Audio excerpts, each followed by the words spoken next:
ఓం శ్రీ గురుభ్యో నమః. ఓం శ్రీ మాత్రే నమః. చాలా మంది ఆడవాళ్లకు ఇంట్లో హౌస్ వైఫ్స్ కి చాలా వరకు టైం ఉంటుంది.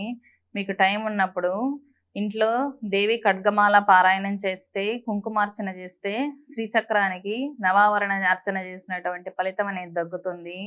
కుంకుమ తీసుకొని దేవి ఖడ్గమాలతో అర్చన చేయించడం వల్ల ఇంట్లో మన కుటుంబానికి సంబంధించి కానీ, వ్యాపారానికి సంబంధించిన కానీ, మన అంతర్గత శత్రువులు కానీ, ఎవరైనా కానీ శత్రునాశనం అనేది జరుగుతుంది. దేవి ఖడ్గమాలకు మించినటువంటి శక్తివంతమైన శత్రు సంహార మంత్రం అనేది ఇంకొకటి ఉండదు. అలాగే మా భర్త మాట వినట్లేదని చాలా మంది స్త్రీలు చెప్తూ ఉంటారు.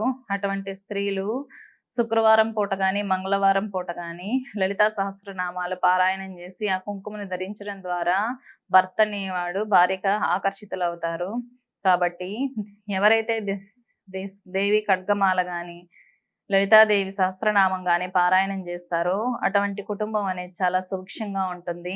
అమ్మవారికి తీయరైన వస్తువులు నైవేద్యం పెట్టడం ద్వారా లక్ష్మీ కటాక్షం అనేది సిద్ధిస్తుంది.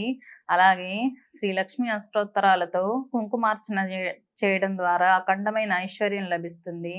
ఎవరైతే స్త్రీలు ఐశ్వర్యాన్ని కోరుకుంటారో అటువంటి స్త్రీలు కుంకుమార్చనలు, మహాలక్ష్మి అష్టోత్తరం చేయండి. ఖచ్చితంగా అఖండమైన ఐశ్వర్యం అనేది ప్రాప్తిస్తుంది. స్వస్తి.